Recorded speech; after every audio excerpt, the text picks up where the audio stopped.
안녕하세요. 은행에서 일하고 있는 30대 여자입니다. 사람들마다 제각기 가장 기피하는 인상상이 있잖아요. 뭐 사회생활 하다 보면, 아, 저 사람은 걸러야겠다.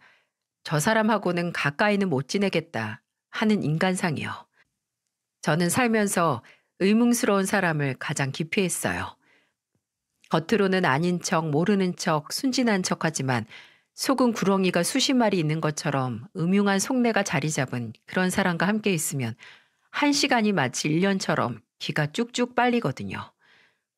평생 그런 사람과는 마주치며 멀리 했는데 그렇게 피해온 유형의 사람과 가족으로 묶이게 되면서 제 인생은 기가 빨리다 못해 바닥을 드러내고 말았네요. 제가 남편과 결혼하게 된 계기도 사람이 의문스러운 곳 하나 없이 아니면 아니고 맞으면 맞는 거고 재고 따지는 구석이 없다는 걸 알았을 때, 아, 이런 사람이라면 결혼해서 머릿속으로 열심히 계산기 두들길 필요 없이 속 편하게 살겠다 했었거든요. 저는 고향인 충청남도 천안 지역 은행에서 지금까지도 근무를 하고 있는데 지인의 소개로 프랜차이즈 사업을 하고 있던 남편을 만났어요. 저희 남편 특유의 태연한 말투 속에 진심이 느껴져서 처음부터 호감을 느꼈고, 만나는 동안 남편이란 사람이 제가 만나왔던 사람들 중 누구보다 솔직하고 성실하다는 걸 알게 됐어요. 그러니 이 사람과 결혼했을 때 제가 만나왔던 사람들 중 가장 의문스러운 인간과 가족으로 묶일 줄은 꿈에도 상상을 못 했었죠. 제가 이렇게 사연을 보내게 된 계기이자 제가 만났던 그 어떤 사람들 중 가장 의문스러운 사람은 다름 아닌 제 형님이었어요. 형님은 서울에서 회계사로 일하고 있던 아주버님과 20대 중반에 일찍 결혼했었죠. 저는 형님을 결혼 전 시댁에 두 번째 인사를 드리러 간 날 처음 봤는데, 그날은 처음 시댁에 간 날 일정을 못 맞춰서 만나지 못했던 아주버님 내외와 결혼 전 만나 인사를 하려고 준비한 자리이기도 했죠. 그래서 그날은 아주버님과 형님에게 드릴 선물을 사서 갔어요. 남편에게 아주버님은 그 당시 와인을 자주 드신다는 말을 듣고 백화점 와인 판매점에서 추천받은 와인을 사갔고, 형님은 곧 출산을 앞두셨다고 들어서 임산부들이 튼 살에 잘 쓴다는 크림 세트를 사서 갔어요. 아주버님께서는 남편보다 점잖고 말수가 적은 느낌이었는데, 하지만 눈이 마주칠 때마다 잘 웃어주시고 친절한 분이셨죠. 아, 안 그래도 요번 주에 와인 판매점 가서 새로운 와인 구매하려고 했는데 잘 됐네요. 재수 씨, 잘 마시겠습니다. 어? 근데 이거 말백이네? 이 사람은 과일 향 많이 나는 와인 안 좋아해요. 동서 노력은 했는데 와인에 대해 잘 모르나 보다. 그래도 당신 생각해서 사왔으니까 이 와인은 요리에 써도 되겠다. 동서 혹시 또 와인 선물할 곳 있으면 얘기해요. 내가 알려줄게. 이때부터 좀 기분이 나쁜 건 아니었지만 뭐지 싶더라고요. 원래 선물을 사온 사람 앞에서 굳이 저런 말을 안 하잖아요. 근데 형님은 살살 웃는 얼굴로 네가 뭘 몰라서 사온 선물이지만 노력이 가상하니 우리가 마셔주겠다 라는 듯한 뉘앙스로 말을 하더라고요. 이런 형님의 화법은 물론 아주버님께 드릴 와인뿐만 아니라 형님에게 드린 크림 세트에서도 마찬가지였어요. 아, 이거 고맙긴 한데 나 이 브랜드 향이 잘 안 맞는데. 왜? 당신 저번에 텐살 크림 떨어졌다고 사야 한다고 했잖아. 그렇긴 한데 크림도 크림 나름이지. 이건 유명하긴 해도 나랑 향이 영 안 맞는단 말이야. 향 별로 안 나는데? 당신 안 쓰면 내가 쓰지 뭐. 요새 건조하기도 하고. 아유, 당신이 이런 걸 왜 써? 아무튼 고마워요, 동서. 선물 고르느라 고생했겠다. 참, 선물을 주는 보람이 하나 없구나 생각했네요. 근데 웃긴 건 나중에 아주버님을 통해 들은 얘긴데, 제 앞에서는 뭐 향이 별로다 한 그 크림을 형님이 집에 가져가서는 매일매일 잘 발랐다는 거예요. 한 달도 안 돼서 다 썼다고 하네요. 그렇게 잘 쓸 거면 앞에서 그런 소리나 하지 말지. 근데 선물에 대해서 입맛이 까다로운 형님의 의견보다도 형님과의 첫 만남에서 진짜 어이없고 도무지 이해가 안 가는 부분이 있었어요. 그건 바로 나이였습니다. 저는 분명 형님을 만나기 전에 남편에게 형님이 저와 동갑이라고 들었거든요. 그때 제 나이가 30이었는데 동갑인 형님이 생긴다는 건 남들은 좀 불편하게 느낄 수 있겠지만 저는 너무 좋았어요.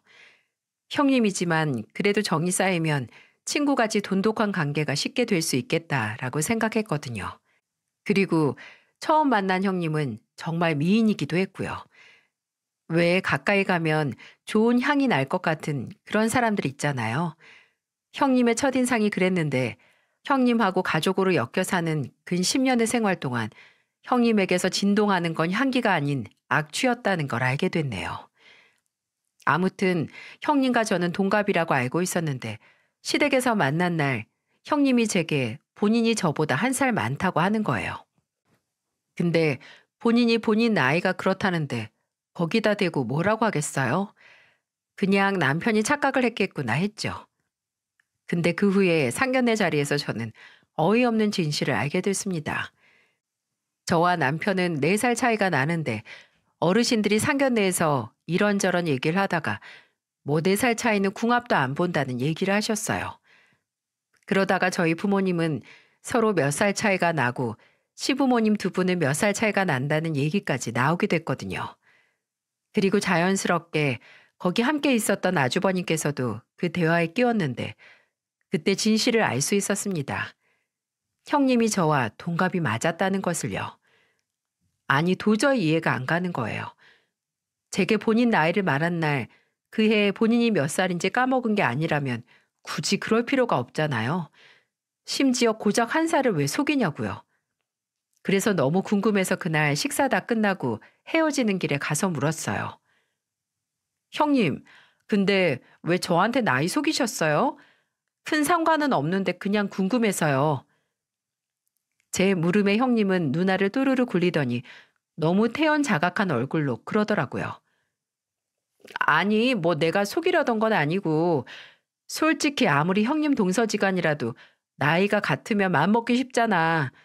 아무리 그래도 내가 형님이고 엄연히 이 집안에서 동서보다 윗사람인데 혹시 동서가 나나 저나 동갑인데 형님 짓 한다고 나 흉보면 어떡해? 그래서 우리 둘 다 마음 편하게 얼굴 보고 생활할 거면 그 편이 더 나을 것 같아서 그랬어. 근데 형님, 전 동갑이어도 굳이 형님하고 맘먹으려고 하거나 주제 넘은 짓 할 생각 없어요. 제가 그런 사람도 아니고. 나야 그걸 모르지. 안 그래? 나랑 동서는 만난 지 얼마 안 됐잖아. 이 순간 저는 느낄 수 있었습니다. 와, 보통이 아니구나 하고요. 아니, 처음 만난 날부터 자연스럽게 제게 말을 놓는 사람이 만난 지 얼마 안 돼서 너에 대해 잘 모르니 미리 제가 맘먹지 못하게 약을 쳤다고요? 이게 말이 되나요? 그렇게 예쁘고 동갑인 형님과 돈독하게 지낼 수 있겠다는 제 생각은 이미 결혼 전부터 환상으로 끝이 났습니다. 그리고 그때부터 형님과의 지독한 시집살이가 시작이 됐죠. 형님은 임신 후에 바로 다니던 회사를 그만뒀었는데요. 제가 결혼한 후에 형님에게 가장 많이 들었던 말이 바로 이걸 거예요. 동서, 동서는 일 그만두고 좀 쉬고 싶지 않아? 그래도 서방님이 2명 몫은 충분히 벌잖아. 아, 아닌가? 솔직히 이 말을 듣는 순간 무슨 상관이지? 라는 생각이 먼저 들었어요. 저는 제 일을 좋아하거든요. 물론 힘들고 때려치울까 하는 생각도 종종 했지만 현재까지 애 둘 낳고도 다닐 정도로 일에 대한 열정이 있어요. 근데 형님이 마치 일 그만두고 쉬고 싶어도 남편 벌이가 넉넉지 않아서 못 그만두나? 라는 뉘앙스로 말하니까 짜증이 나더라고요. 처음에는 그냥 벌 수 있을 때 벌어야죠. 라고 적당히 대답을 하다가 그래도 형님이 시댁에 올 때마다 마주치면 동서도 애 생기면 그만둘 거지? 아유, 동서 매일 출근하느라 고생한다. 은행 진상들도 만만치 않다는데 남의 돈 벌어먹기 참 쉽지 않지? 그러니까 빨리 애 낳고 그만둬, 나처럼. 이런 소리를 할 때마다 점점 질리더라고요. 그래서 한 번은 좀 단호하게 말을 했습니다. 바로 일 그만둘 정도로 회사 생활이 안 맞는 사람이 있는 거고, 저처럼 결혼을 하거나 애를 낳아도 계속 일을 하고 싶고 잘 맞는 사람이 있는 거죠. 형님처럼 일이 안 맞고 회사 별로라서 바로 일 그만둘 정도로 결혼 후에 여유가 생긴 걸 행운이라고 할 수 있는 것처럼, 저처럼 계속 다니고 싶고 적성에 맞는 직장을 만난 것도 행운이지 않을까요? 이 말에 뼈가 들어있던 게, 서울에서 회계사로 벌이가 좋은 아주버님과 결혼하기 전 형님은 그냥 저냥한 중소기업 3년 차로 원룸 생활을 하던 평범한 회사원이었거든요. 근데 결혼 후에는 마치 원래 중산층 생활을 해오던 마나님으로 결혼 후에도 일 그만두고 편하게 아이 키우면서 산다는 형님의 태도를 지적한 거죠. 제가 그 말을 하니까 형님은 벌레 씹은 표정으로, 아, 그래? 일하는 게 적성에 맞는다니 이해도 안 되는데 뭐 동서가 그렇다니 잘 됐네 라고 하더라고요. 상관없었습니다. 그렇게 생각하고 제 말을 이해 못하는 건 형님 사정이니까요. 솔직히 저는 신혼 때 형님하고 잘 지내려고 노력을 많이 했어요. 좋은 게 좋은 거니까 서로 맞춰 나가고 잘 지내면 가족 사이에 좋은 인생의 친구가 생길 수도 있는 거잖아요. 근데 형님은 도저히 협조를 해주지 않았네요. 아주버님과 남편은 워낙 효자라서 시부모님 댁에 자주 찾아갔어요. 주말에 가서 식사를 하고 오기도 했고, 아주버님은 멀리 살아도 갑자기 엄마가 해준 밥 생각나서 왔어요 라고 자주 찾아올 정도였고요. 근데 남편은 그때마다 저와 함께 가진 않았습니다. 남편이 갑자기 시댁에 간다고 하면 저야 내키면 같이 가서 시부모님 뵙고 오는 거고, 아니면 집에서 쉬거나 저도 친정에 가서 부모님께서 하시는 백반집 일 거들곤 했죠. 저희 신혼집하고 시댁하고 친정이 다 멀지 않았거든요. 시부모님께서도 워낙 성격이 여유 있으시고 수더분한 분들이라서 개의치 않아 하시기도 했고요. 종종 남편이 시댁에 가고 제가 친정에 가면 남편이 시부모님 모시고 저희 부모님 식당에 와서 외식을 하고 가기도 했습니다. 이건 아주버님과 형님도 마찬가지였어요. 아주버님도 명절이나 기념일이 아닌 평소 시댁에 올 때마다 형님은 안 오셨거든요. 근데 어느 순간부터 형님도 빠짐없이 아주버님을 따라서 시댁에 오시더라고요. 매번은 아니지만 종종 남편과 함께 시댁에 가면 형님이 먼저 도착한 아주버님과 함께 있었는데, 하루는 형님이 제게 그러더라고요. 근데 동서는 아직 식구 된 지 몇 년 되지도 않았는데 시댁에 너무 소홀한 거 아니야? 네? 제가 뭘요? 아니, 가까이 살면 그만큼 자주 찾아뵈야지. 어째 서울에서 오는 나보다도 시댁에 안 오는 것 같다. 어머님, 아버님이 동서 얼굴 잊어먹겠어. 뭐지? 싶더라고요. 듣기로는 제가 결혼하기 전에는 형님은 명절 빼고는 거의 시댁에는 오지 않았다고 하던데, 그런 사람이 왜 갑자기 나한테는 마치 매 주말마다 시댁에 빠짐없이 찾아오는 헌신적인 며느리인 척 말을 할까 생각했습니다. 근데 제가 뭐라 대답을 하기도 전에 제 옆에 있던 남편이 한 소리 하더라고요. 어? 형수님도 요즘에야 형 따라 오시는 거잖아요. 누가 보면 형수님이 매주 저희 부모님 댁에 온 줄 알겠어요? 나중에 집에 왔을 때 남편은 그때 좀 화가 나서 그렇게 말했다고 하더군요. 형님은 남편의 말을 듣고, 아유, 난 이제 몇 년 차 며느리인데 좀 빠져도 되죠. 근데 동서는 아니잖아요. 라고 하며 넘어갔다는데, 남편 말로는 형님은 결혼하고 나서 처음 맞는 시아버지 생신도 까먹어서 그 주에 친구들하고 여행을 갔었다고 해요. 남편은, 본인은 그런 주제에 누가 누구한테 훈수를 둬? 그럴 거면 차라리 오질 말던가. 왜 안 하던 짓 하면서 사람 불편하게 만드는 소리를 하냐? 라고 하는데, 저는 왜 형님이 안 하던 짓을 하는지 알 수 있었어요. 왜 형님이 제가 결혼하고 나서 식구가 된 이후에 안 오던 시댁에 자주 오게 됐을까요? 저는 단연코 확신을 할 수 있었는데, 그 이유는 바로 저였어요. 형님은 그전부터 제게 자주 문자를 하고 연락을 했었는데, 그 내용이 전부 이런 내용뿐이었거든요. 동서, 이 신발이랑 이 신발이랑 뭐가 나아? 그냥 둘 다 사버릴까? 근데 가격이 만만치 않아서 근데 하나만 사면 자기 전에 눈앞이 아른거릴 것 같아. 오늘 기현이 병원에서 발달 테스트하고 왔거든? 근데 지능이 상위 5%래, 5%. 아, 얘가 진짜 나중에 얼마나 대단하게 되려고 벌써부터 일하나 몰라? 오늘 점심에 친구들하고 호텔 뷔페에서 브런치하고 왔어. 동서는 일하고 있지? 밥은 먹고 일하고 있어? 매일 만나서 같이 일하는 동료들보다도 형님하고 대화를 더 많이 한 것 같네요. 근데 대화라고 할 수도 없는 게 일방적으로 형님이 제게 구구절절한 자랑을 하는 것 뿐이었고, 이건 시댁에서 만났을 때도 이어졌습니다. 솔직히 처음에는 좋은 일이 있어서 나누고 싶나 보다 해서 맞장구 쳐줬는데, 시간이 갈수록 약간 저를 깎아내리면서도 어떻게든 제게서 부럽다는 말을 들으려고 하는 느낌을 받았으면서, 아, 이 사람이 어쩌면 시댁에 오는 이유가 날 만나서 지 스트레스 풀려고 하는 걸 수도 있겠다 싶더라고요. 왜 제가 30대 초반에 유행했던 말 중에 에너지 뱀파이어라는 말이 있었거든요. 그냥 같이만 있어도 뱀파이어가 피를 빨아가는 것처럼 상대방의 길을 쭉쭉 빨아가 피곤하게 만드는 사람을 일컫는 말인데 주로 내 자랑, 나 힘들고 서러운 일을 일방적으로 상대방에게 쏟아내는 그런 사람들을 에너지 뱀파이어라고 불렀거든요. 근데 딱 형님이 그런 유형이더라고요. 그리고 저는 형님에게 길을 빨리는 싱싱한 희생양이었고요. 형님 동서 사이라서 무시할 수도 그렇다고 함부로 하지 못하니 얼마나 쉬워 보였겠어요. 그런 희생양을 시댁에만 가면 보고 스트레스를 풀 수 있으니 그 재미로 시댁에 왔었을 겁니다.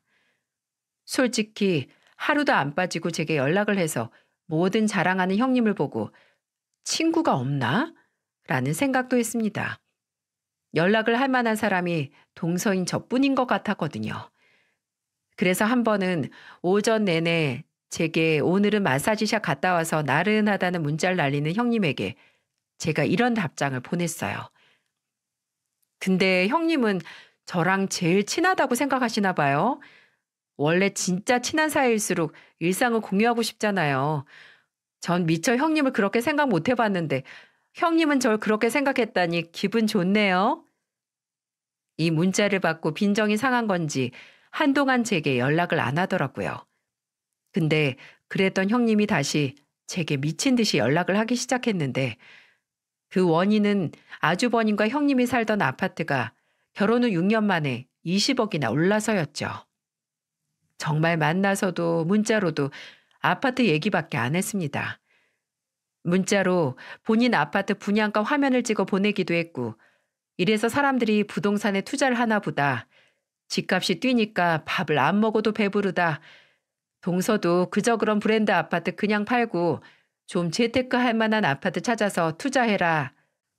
라는 말을 귀에서 피가 날 정도로 들었네요. 아니, 당연히 값이 오를 만한 아파트를 사면 좋겠죠. 누가 안 그렇겠어요? 근데 그럴 여유가 없는 사람에게 당장 좋은 아파트 사서 이사해라 라는 소리를 하니까 이게 좋은 충고인 건지 아니면 속을 긁는 말인지 어쩌면 이렇게 사회성이 없는 성격이라서 회사를 그만둘 수밖에 없었던 건 아닐까 하는 생각도 들더라고요. 근데 제가 이런 밉상 맞은 형님을 마냥 무시하고 싫어할 수 없는 게 아주버님이 저나 남편에게는 은인 같은 존재였거든요. 5년 전에 남편이 하던 프랜차이즈 사업을 확장했었어요. 본사에서 다른 지점 하나가 나왔는데 남편이 운영하던 지점 관리가 잘 돼서 하나를 더 해보지 않겠냐고 제안을 해왔고 남편은 그 기회를 잡은 거죠. 워낙 책임감 있고 성실한 사람이라서 관리하는 지점이 2개로 늘어도 무리 없이 매출을 냈죠. 한 지점에 따로 매니저를 두고 대부분의 일을 맡겼지만 그래도 매일 하루에 한 번은 2지점 모두 돌면서 매장을 관리했어요. 하지만 그런 책임감과 성실함도 전 세계를 강타한 역병 앞에서는 아무 소용이 없었습니다. 남편이 새롭게 계약한 지점은 맡은 지 2년 만에 문을 닫아야 했고 심지어 원래 맡았던 지점도 몇 달째 적자를 내기 시작했어요. 본사에서는 시국에 의한 경영난으로 폐업하게 된 매장을 선출했고 그 리스트에 저희 남편 매장도 포함이 되고 말았어요. 남편이 거의 8년 동안 일해온 결과물은 그저 빚더미뿐이었죠. 신혼집을 구할 때 당겨서 쓴 대출이자도 부담이 됐고 심지어 따로 담보대출도 받은 터라 살던 집을 내놓고 이사를 할 수밖에 없었네요. 그래도 어떻게든 솟아날 구멍은 있고 그 어떤 어둠 속에서도 해는 뜬다고 했나요? 하늘에서 저희에게 두 가지 동아줄을 내려주셨는데 그건 그 시기 운 좋게 임대 아파트를 얻어서 이사를 할 수 있었던 것과 또 한 가지는 아주버님께서 물심양면 남편에게 3,800만 원을 내어주시며 당장 급한 빚을 갚으라고 도와주신 거예요. 아주버님은 남편에게 빚은 또 다른 빚을 만들고 그러다가 눈처럼 불어난다고 안 갚아도 되니 당장 내 식구부터 살 길을 찾으라고 해주셨죠. 솔직히 저도 염치가 있지. 아주버님이 저희에게 이런 도움을 주셨는데 고작 형님이 제게 애처럼 만나면 자랑만 하는 걸 못 견딜 일이 없었죠. 그런데 형님은 남의 불행을 본인의 즐거움으로 삼는 사람이었어요. 가게를 정리한 뒤 남편은 새롭게 설비업체에서 산업기사로 일하게 됐는데요. 그때 차를 팔고 남편이 일할 때 쓸 1톤 트럭을 구해서 타고 다녔어요. 근데 한 번은 형님이 트럭에서 내리는 남편을 보고 푹 파는 웃음소리와 함께 제게 그러더군요. 근데 저렇게 보니까 서방님도 나이보다 더 들어 보인다. 트럭 운전하고 다니는 60대 아저씨 같아. 저 차 타고 애들 학교 못 가겠네. 애들 창피해서 어떡해? 창피할 게 뭐 있어요? 아빠가 트럭이든 뭐든 학교에 데리러 오는데 저희 애들은 그런 거 신경 안 써요. 아, 혹시 동현이랑 기현이는 그래요? 지금 아주버님이 벤츠 타고 다니시니까 뭐 벤틀리나 페라리 정도 타고 데리러 오라고 하려나? 이때 태연하게 맞받아치긴 했지만 속에서는 울분이 났습니다. 솔직히 그 트럭도 그 당시 저희 형편에는 감지덕지였거든요.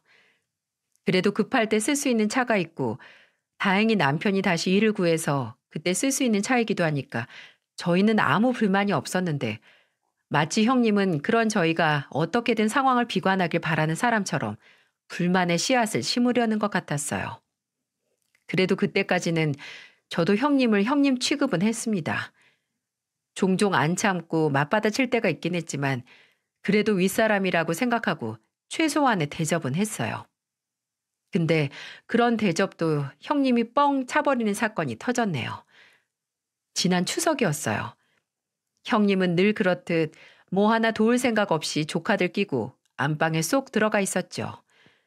애들 노는데 끼어서 다른 가족들이 뭘 하든 신경도 안 썼습니다.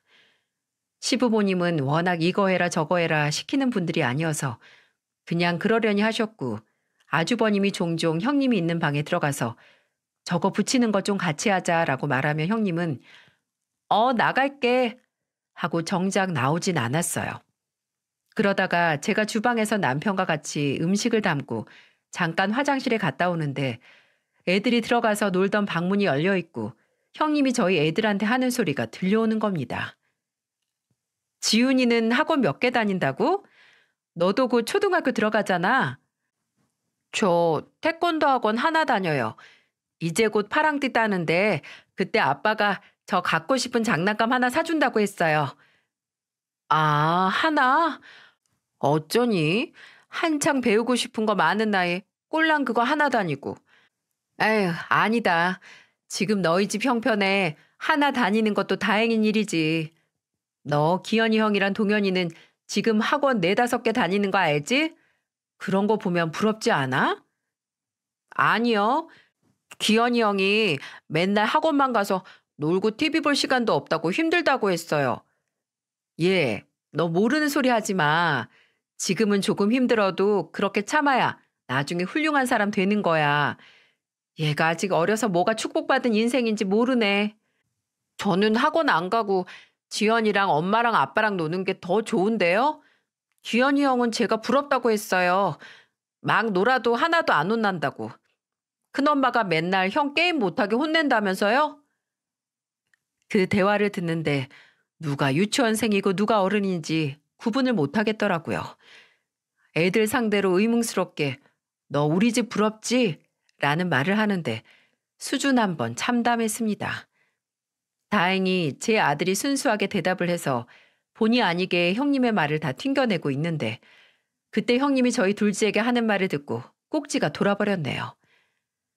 아유, 너희가 어려서 그런가. 긍정적이라서 다행이다, 다행이야.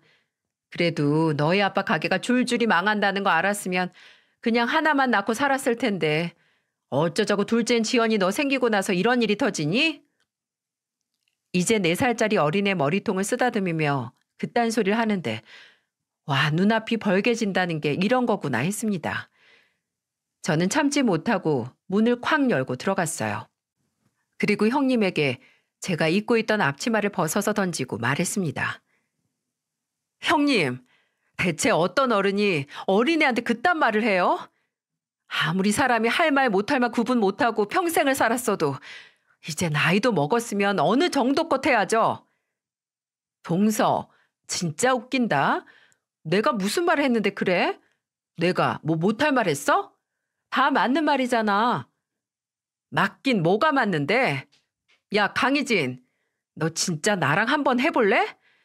고작 4살 된 애한테 니네 엄마 아빠가 이렇게 망할 줄 알았으면 너 안 낳았을 거라는 소리를 한다는 게 말이 된다고 생각하니? 내가 너 사회성 바닥친다는 건 알고 있었지만 인간성까지 그 모양일 줄은 몰랐다. 지금 말 다 했어? 어디서 말을 까? 진짜 교양머리 없어서 상대를 할 수 없네. 안 되겠다. 동서, 나한테 이러는 거 어머님 아버님도 아셔야겠어.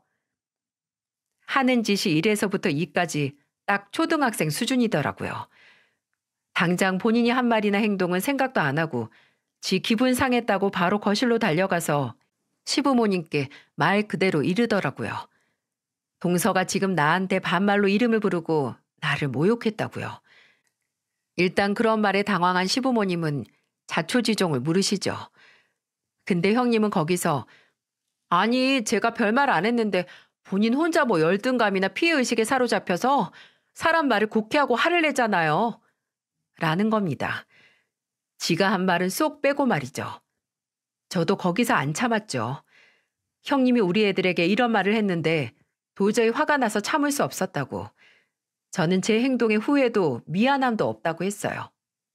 그때 제가 진짜 얼굴이 시뻘개질 만큼 화를 내서 남편이 옆에서 저를 진정시켰고 아주버님은 사색이 돼서 제게 사과를 하셨어요. 정말 미안하다고.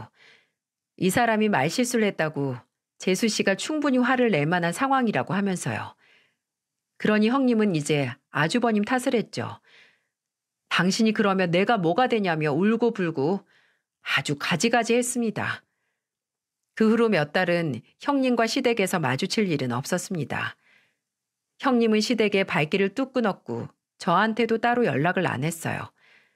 아주버님은 그날 후로도 제게 문자로 사과를 하셨지만 솔직히 아주버님이 잘못한 게 뭐가 있겠어요? 진짜 잘못을 하고 사과를 할 사람은 따로 있는데. 근데 여러분, 과시는 결핍이라는 말 들어보셨나요? 그렇게 돈 많고 너보다 내가 훨씬 충만하고 행복한 삶을 산다고 제 귀에서 피가 나도록 몇 년 동안 자랑했던 형님도 차마 말하지 못했던 속사정이 있었네요. 추석 사건 이후 연락을 안 하고 지내던 형님이 불현듯 제게 전화를 했었는데요. 그날은 남편이 서울에 볼 일이 있어서 갔다가 아주버님과 저녁까지 먹고 온다고 했던 날이었어요. 여보세요? 형님, 오랜만에 웬일이세요? 동서, 지금 서방님이랑 있어? 아니요, 그 사람 오늘 서울 갔죠. 그래서 아주버님도 만나고 온다고 했는데 아주버님한테 무슨 말 못 들으셨어요? 정말이지? 정말 서방님 서울 간 거 맞지? 우리 남편이랑 만나는 것도 맞고? 영문을 모를 전화 통화에 의아했는데 형님은 그냥 알겠어 끊어 하고 전화를 끊더라고요. 이 사람은 또 뭐가 문제인가 했는데 남편이 집에 왔을 때 그 이유를 알 수 있었습니다. 남편에게 그날 초저녁에 형님이 한 전화 통화 내용에 대해 말했거든요. 근데 남편이 그 말을 듣고 표정이 굳더니 턱을 쓰다듬으면서 그러더라고요. 안 그래도 형하고 대화하면서 들었는데 형수님이 좀 의부증이 있는 건 아닌가 싶어. 그렇게 말한 남편은 그날 아주버님을 만나 술 한잔하면서 했던 대화에 대해 말을 해줬습니다. 술이 살짝 들어가 취한 아주버님은 남편에게 고민 상담을 했는데 그 내용이 전부 형님에 대한 얘기였다고 합니다. 결혼 전엔 정말 그러지 않았는데 나보다도 더 검소했어. 혼자 살면서 매달 적금을 2개나 들 정도로 돈 관리도 철저한 사람이 내가 사무실 차리고 나서 돈이 좀 벌리면서부터 도우미 아주머니를 쓰기 시작하더니 아이 살림에도 손 놓고 기현이 낳기 전부터 시터 면접만 거의 6, 7명 봐서 구한 거야. 그래놓고 본인은 애들 유치원, 학교, 학원 픽업만 하고 그냥 밖에 돌아다니는 거야. 진짜 하루에 찍히는 카드 내역 보면 너 기절할 거다. 결혼 전에는 본인이 버는 돈이니까 아껴서 썼겠지. 근데 지금은 아니잖아. 형수는 본인이 나가서 버는 돈 아니고 통장에 쌓이는 것만 보니까 쉽게 쓰는 거고. 진짜 그래서 그런가? 그래도 내가 못 버는 건 아니니까 돈 문제는 뭐 한 달에 카드값이 500이든 600이든 참아 보려고 했더니 한 2년 전부터는 아주 사람을 피말려 죽일 작정을 한 것 같아. 야, 이것 봐. 벌써 전화 오지? 지금 몇 시냐? 아직 10시도 안 됐는데도 나 어디 있는지 언제 오는지 재촉하려고 전화하는 거야. 말을 하던 아주버님은 이미 부재중 전화가 5통이나 찍혀 있는 본인 휴대폰을 보여주면서 남편에게 말했다고 해요. 2년 전부터 형님이 아주버님이 집에 없으면 어디 있는지, 누구랑 있는지, 언제 오는지, 늦으면 늦을 일이 뭐가 있냐, 당장 들어오라고 그렇게 닥달을 했다고 합니다. 처음에는 닥달하는 강도가 이렇게 강하지 않았는데 최근에는 형님이 아주버님 휴대폰에 위치 추적 어플까지 깔려고 해서 크게 싸우기까지 했다는 거예요. 어디서부터 잘못된 건지 모르겠다고 대화를 하려고 하면 매번 싸움으로 끝나니 쉽지가 않다고 고민을 털어놓는 아주버님에게 남편은 이렇게 말했다고 해요. 형하고 형수 문제에 대해 내가 왈가왈부할 생각은 없어.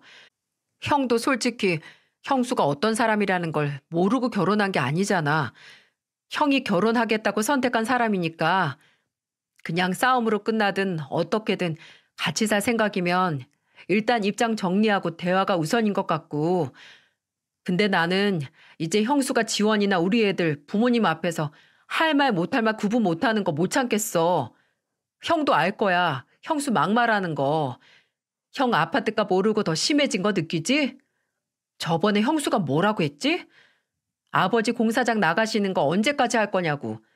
노후 준비 얼마나 하신 거냐고. 뭐 애 혼내듯이 물었었지?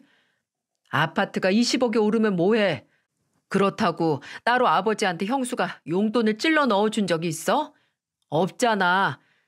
대체 가족들한테 돈을 요만큼도 쓸 생각은 없는데 대체 왜 그렇게 돈 자랑을 하는 거야? 아무튼 형하고 형수 문제는 부부끼리 둘이서 잘 알아서 하고 우리 가족한테 형수가 막말하는 건 솔직히 형 책임도 있어. 어쨌든 형수를 말릴 수 있는 게 형이잖아. 그러니까 앞으로는 좀 형이 정리를 해줬으면 해. 그렇다고 내가 형수한테 뭐라고 하면 형도 기분 나쁘고 더 불편해질 거 아니야. 남편의 말에 아주버님은 씁쓸하게 고개를 끄덕거리면서 미안하다고 너나 재수 씨 볼 낯이 없다고 말했다고 해요. 그때 저는 그 말을 듣고 형님이 좀 불쌍했습니다. 부부 사이에 문제가 있어서 그렇게 부를 과시하는데 집중을 했나 싶었고요. 과시는 결핍이란 말처럼 형님도 인생에 있어서 본인에게 부족한 걸 다른 걸로 채우려고 하다 보니 이 지경까지 온 거죠. 의처증이나 의부증은 정말 배우자가 의심을 할 빌미를 줘서 생기는 게 아니라 정신적인 질병으로 생긴다는데 대체 뭐가 형님을 이렇게까지 몰아왔나 싶기도 했고요. 그렇게 남편은 아주버님께 앞으로 지켜볼 거라고 말을 던졌는데 지난 설에 지켜볼 필요도 없는 사건이 터지고야 말았네요.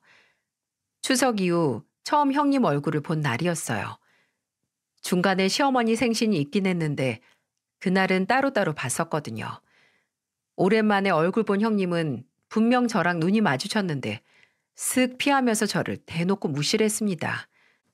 분명 그 전에 남편을 통해 아주버님 얘기를 들었을 때는 형님에게 인간으로서의 연민이 생겼었는데 연민도 바로 증발시켜버리는 형님의 파워 놀랍더라고요.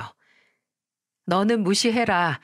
나는 내 할 일 하련다 라는 생각으로 주방에 들어가서 시어머니를 도와 음식을 준비하고 있었죠. 남편은 거실에 자리 펴놓고 전 부치고 있고 아주버님과 시아버지께서는 그 옆에서 술 한 잔을 하고 있었고요. 조카들과 둘째는 방에 들어가서 놀고 있었고 첫째는 주방 식탁에 앉아서 할머니랑 엄마가 음식하는 거 쪼물딱거리면서 돕고 있었습니다. 그리고 형님은 뭘 했냐고요? 여기저기 기웃거리며 돌아다녔습니다.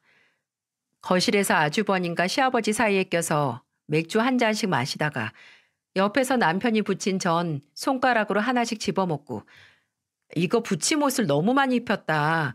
이러면 텁텁하게 밀가루 맛만 나요. 라고 훈수를 두는 게 주방까지 다 들리더라고요. 그러다가 주방까지 들어와서 저와 시어머니가 하는 음식까지 그 얄미운 손가락으로 뒤적거리기 시작하는 게 이건 무시를 하고 싶어도 옆에서 나 좀 봐달라 발악하는 거나 다름없더라고요.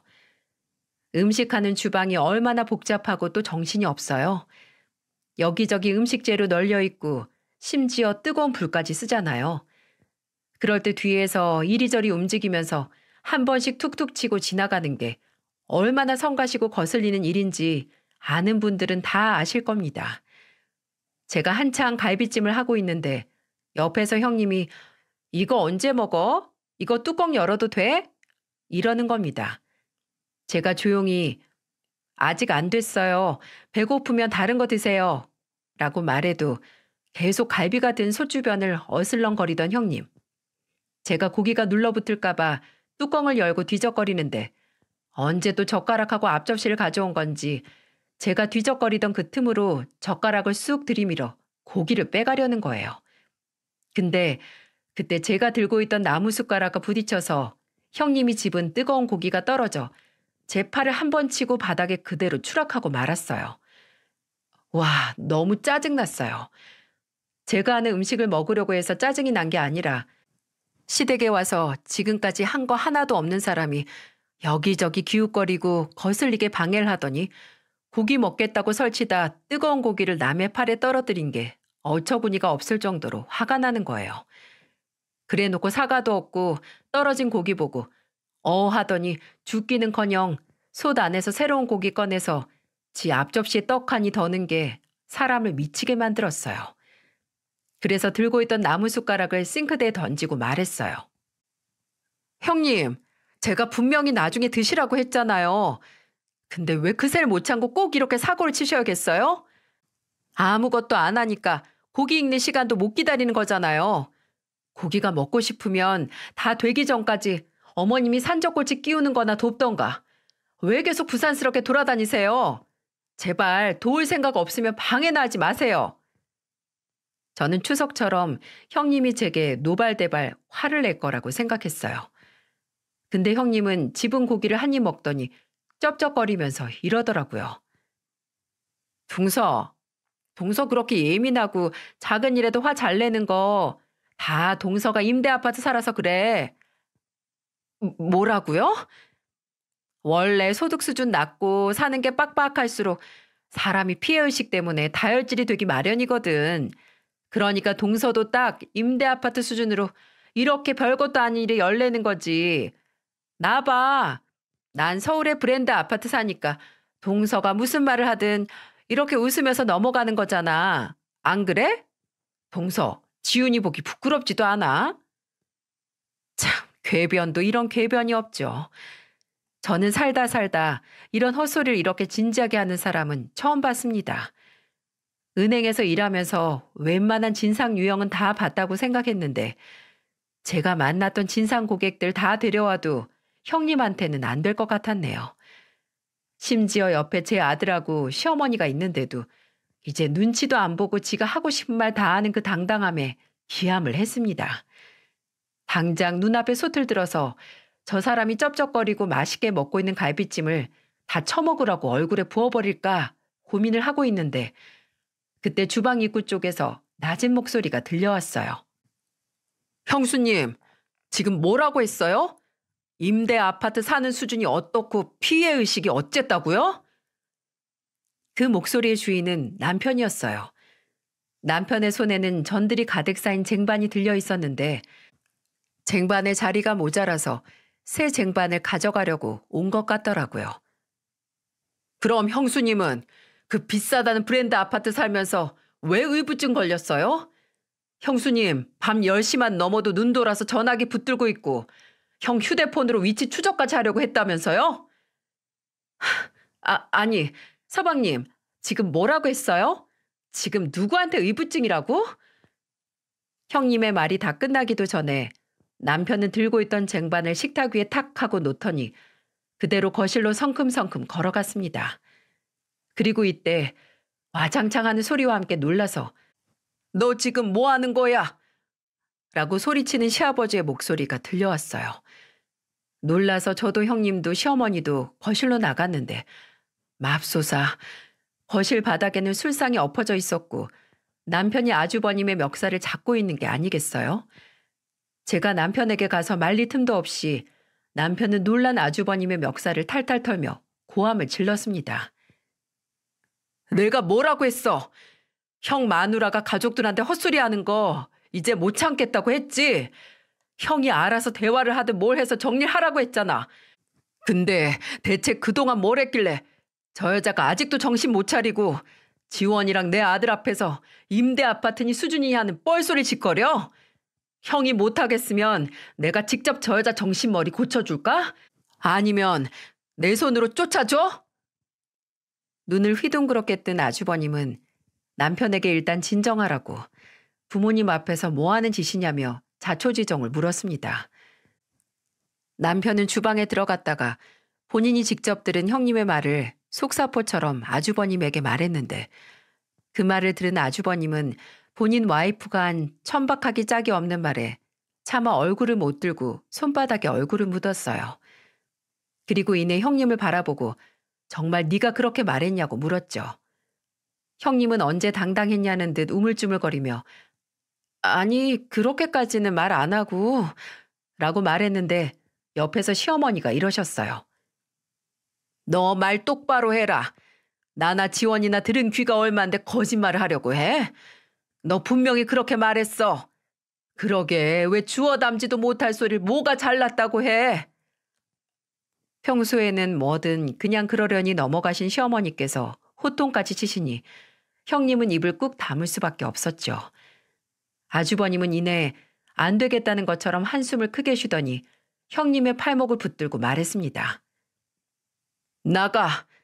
지금 여기에 당신 얼굴 보고 싶은 사람 하나 없으니까 먼저 집에 가 있어. 뭐? 잠깐, 여보. 이것 좀 놔봐. 내가 왜 나가는데? 내가 뭘 잘못했다고. 입 안 다물어? 당신은 그게 문제야. 지한테 무슨 문제가 있는지 알려고 하지도 않고 남 탓만 하고 상황 탓만 하는 거. 됐으니까 일단 나가라고 좀. 애들 내가 나중에 데리고 갈 테니까 택시 타고 가. 얼른. 그렇게 형님은 아주버님 손에 강제로 이끌려서 시댁에서 내쫓겼어요. 왜 애들이 가지고 싶은 장난감 앞에서 죽치고 있다가 부모님 손에 이끌려 집에 가는 모습 있잖아요. 딱 그거였어요. 형님은 끝까지 내가 왜 나가냐고 나 보내고 뭐 하려고 그러냐 고래고래 소리를 쳤지만 아주버님은 나중에 아무런 대꾸 없이 형님을 끌어낼 뿐이었죠.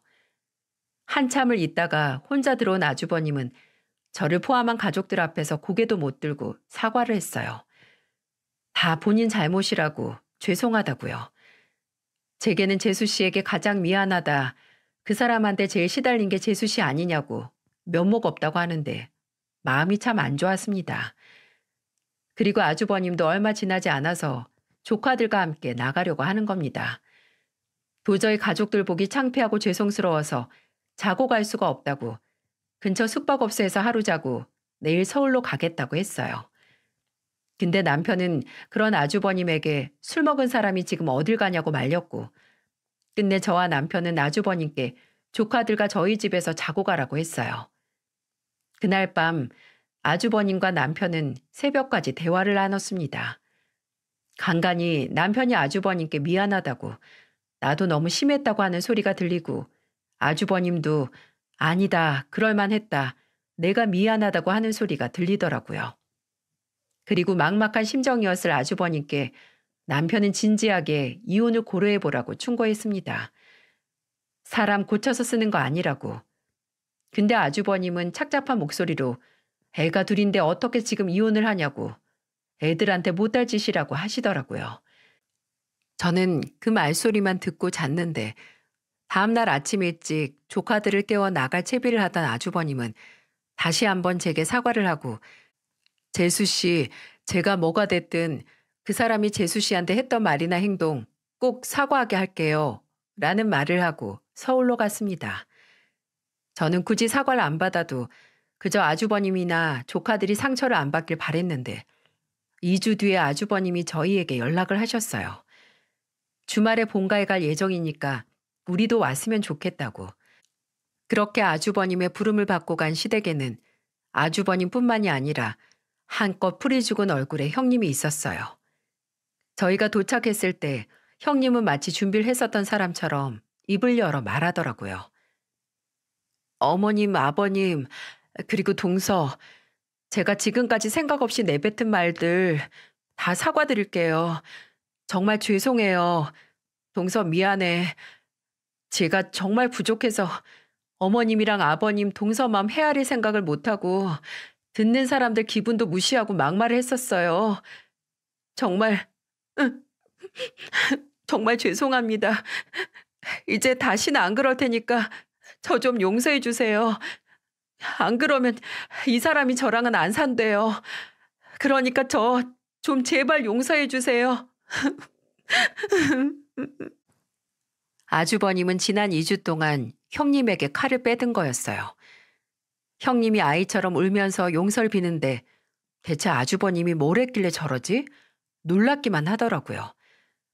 나중에 남편에게 듣기로는 아주버님은 형님에게 맡긴 경제권 그리고 애들에 대한 교육권을 모조리 뺐고 동시에 통장과 카드까지 뺏은 뒤 결제 계좌 비밀번호까지 싹 다 바꿨다고 해요. 네가 마음대로 했던 것처럼 나도 마음대로 할 거라고요.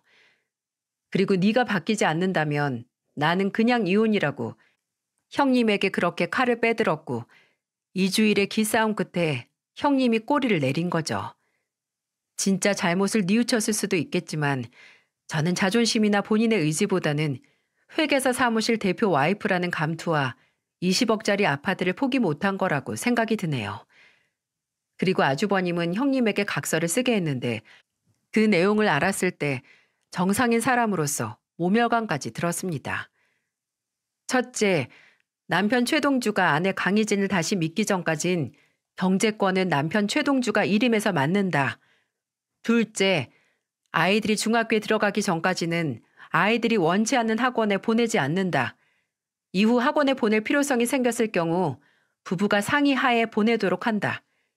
셋째, 남편 최동주의 가족에게 아내 강희진은 무례한 발언이나 행동을 하지 않는다. 만약 이를 어겼을 경우 바로 사과를 하고 본인의 잘못을 인정 못한다면 남편 최동주는 바로 이혼을 고려할 것이다. 넷째, 앞으로 도우미와 시터를 쓰지 않고 아내 강희진이 살림을 직접 책임지도록 한다. 남편 최동주의 도움을 받아 시도해보고 나중에 정말 피치 못할 상황이 왔을 때 다시 고용하도록 상의한다. 다섯째, 위의 내용을 어길 시에 남편 최동주는 바로 이혼을 할 것이며 아내 강희진은 이를 깨끗하게 받아들인다. 솔직히 이 내용을 들었을 때 이게 과연 지켜질까?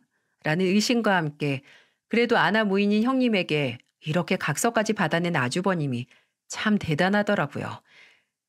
그리고 본인뿐만 아니라 지금까지 형님이 잘못을 저지른 가족들의 용서까지 필요하다고 했으니 형님이 엉엉 울면서 저나 시부모님께 용서를 구한 거겠죠. 저나 시부모님은 어차피 아주버님의 선택이니 존중은 하고 시부모님도 그래, 일단 더 살아봐라 라고 말씀을 해주셨지만 여러분은 개과천선이 가능하다고 생각하시나요? 뭐 형님이 정말 본인 결혼 생활의 위기를 당도하고 잘못을 뉘우쳤을 수도 있지만 이 위기만을 모면하기 위해 지금은 그런 척 하는 걸 수도 있잖아요. 저야 후자가 맞지 않나 싶기도 하지만 뭐가 맞고 틀리다라고 어떻게 지금 100% 확신을 할 수 있겠어요? 분명한 건 기회를 주기 전까지는 개과천선이 가능한 건지 알 수 없다는 거겠죠. 뭐 형님은 지금까지는 문제없이 지내고 있긴 합니다. 종종 제게 연락을 해서 빨래에 노랗게 든 때는 베이킹 소다를 풀어서 지우는 거냐, 반찬은 평소에 몇 개나 만들어 두냐 같은 질문을 해오는 걸로 봐서는 집에서 10여 년을 놓고 있던 살림을 다시 잡으려고 노력은 하는 것 같고요. 또 무엇보다 학원의 늪에서 벗어난 조카들이 아주버님과 함께 놀이동산이나 캠핑을 다니며 즐거워하는 게 다행이라는 생각만 드네요. 부디 저와 가족들, 그리고 아주버님이 형님을 용서한 걸 후회하는 날이 오지 않길 바랍니다. 그리고 제발 형님도 정신 차리고 세상에서 가장 중요한 건 집 밖에서 남들에게 보여지는 모습이 아니라 가정 내에서 내가 가족들에게 어떻게 보여지고 평가되는지라는 걸 알았으면 좋겠네요.